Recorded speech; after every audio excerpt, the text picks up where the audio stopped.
Okay, so good morning.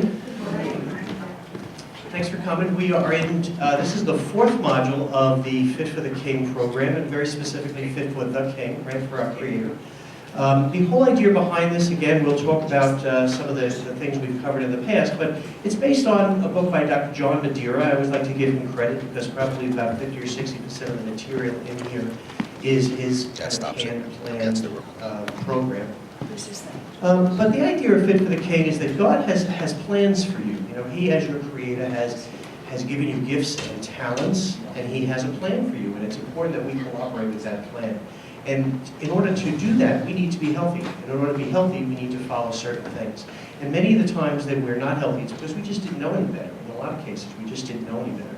Sometimes we know better, we just do what we want anyway.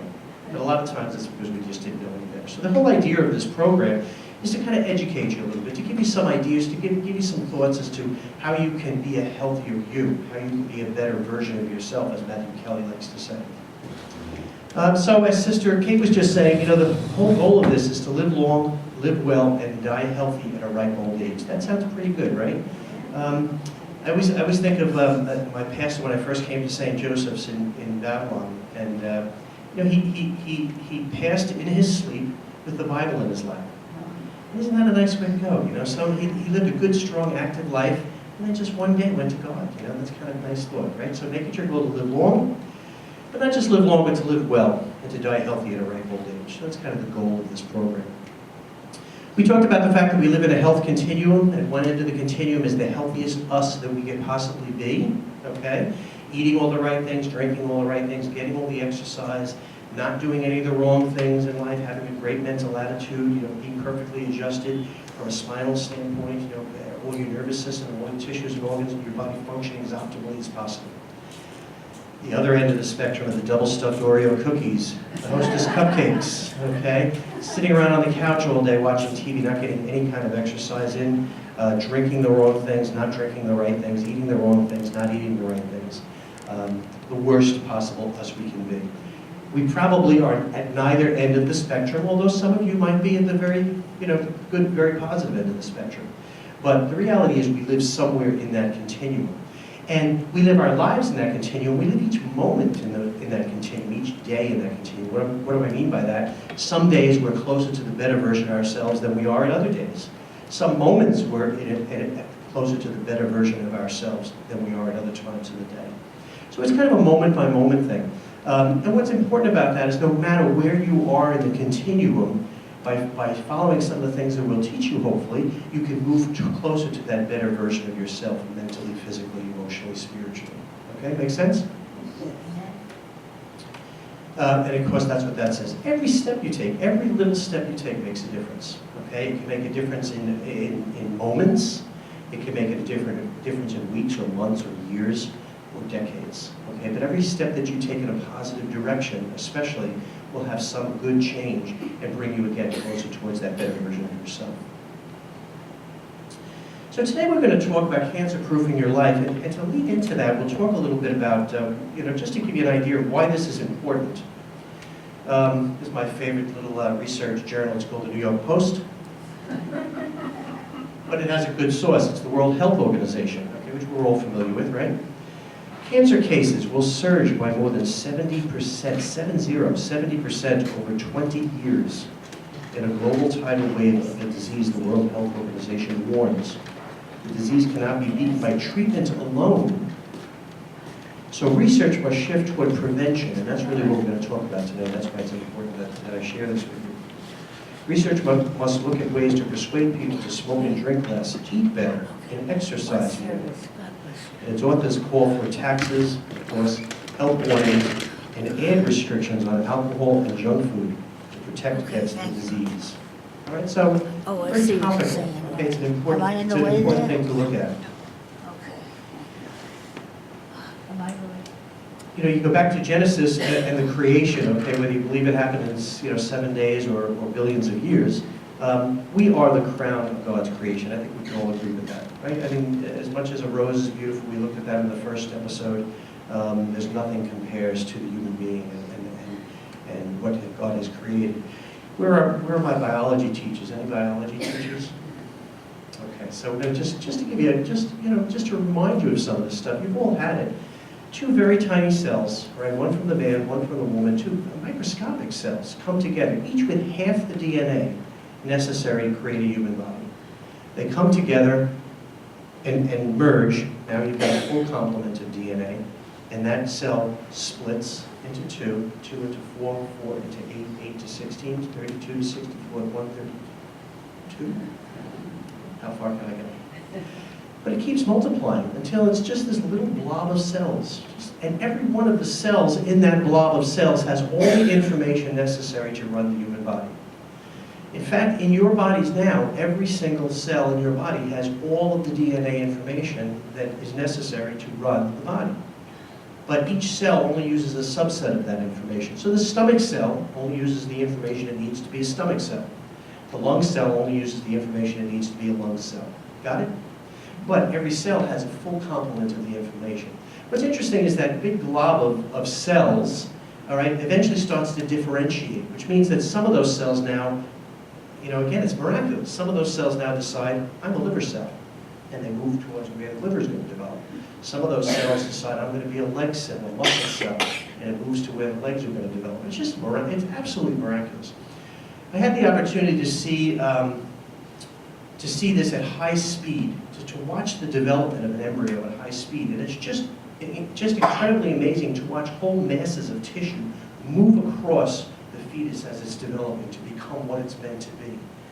You just can't watch it and not believe there is some creative, intelligent power, miraculous power behind this. So really powerful stuff. So we are the crown of his creation. And what comes from those two cells after they divide and divide and divide into numbers that I couldn't even keep multiplying into? You get the baby. Okay? It's just absolutely miraculous. Okay? So we are the crown of his creation. So you start with these normal cells. We're getting to the cancer issue, and this is kind of leading to that. You start with these normal cells, and again, in that nucleus is all the DNA that's necessary. The DNA is the blueprint of the cell. Okay, if we were to build a body, these would be the blueprints that we'd lay out to figure out how to do that. Okay, not only to build it, but how does it work? How to create the enzymes, how to create the immune systems, how to create an eyeball, how to create the nerves that connect to everything, and how those nerves do connect to everything. All of that is contained in this DNA. And the cells reproduce themselves, as we said, by splitting that DNA, replicating it, and then sending one set of DNA to each of the cells. That's a complicated process, right? I made it sound pretty simple, but it's actually a pretty complicated process. But hopefully, it produces a normal group of cells. The cells just to the right of the center, right and lower to the center, if you can see these cells right here, they are really at the process of splitting off. They were one cell. The nucleus inside split. One nucleus went to one side, one nucleus went to the other side, and now the cell itself is actually splitting in two and produces a normal group of cells. The process, however, is extremely complex and is open to what's called mutation. Okay? And mutations happen all the time. What a mutation is the DNA gets damaged in some way. There's some typo. Some typographical error, if you will, in the replication of the DNA. Now, the vast majority of mutations are lost. Okay, they're not viable. The cell that comes from that mutation just dies off. It can't survive. But there's a certain percentage of mutations that are viable, and they keep that mutation going.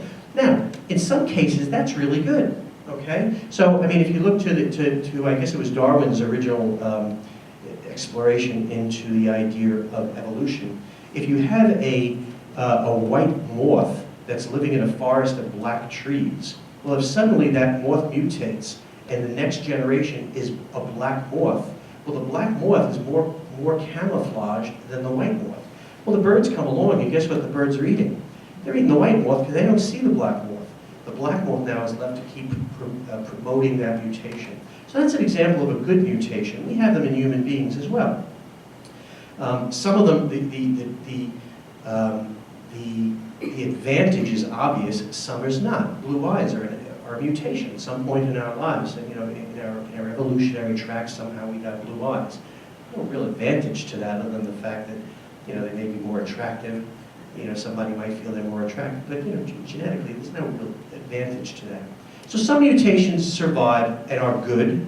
Some mutations survive and are not good. Cancer is one of those mutations that survives and is not good. For reasons that we're still not really fully clear on, the mutation that occurs becomes a cell that really draws a lot of resources to itself and keeps growing and starts to replicate at a much faster rate than the surrounding tissue, and also becomes undifferentiated. Remember we talked about how cells differentiate, become specific kind of cells? Cancer is a step backwards. They start to become undifferentiated. So the stomach cell is no longer a stomach cell anymore. It's just a cell, and it just keeps multiplying. And then it gets a blood system. Eventually the body starts to give it a blood system. Once it gives it a blood system, then the real danger comes in, because now why? It can spread, yeah. And we call that metastasis, right? So it metastasizes and very often will go to another organ or another part of the body. 70% of all cancer is caused by environmental factors, according to the ACS. If you remember when we talked about what are the factors that relate to how healthy you are, right? Genetics was fairly small, right? Because that's the next slide. Genetics was a fairly small percentage, right? Here they say 5 to 10%. I think the original slide said about 10%. The big thing was lifestyle and life choices. That was 54% in the other slide. 54% of your how healthy you are is determined by your lifestyle choices, and that's important because those are choices you make.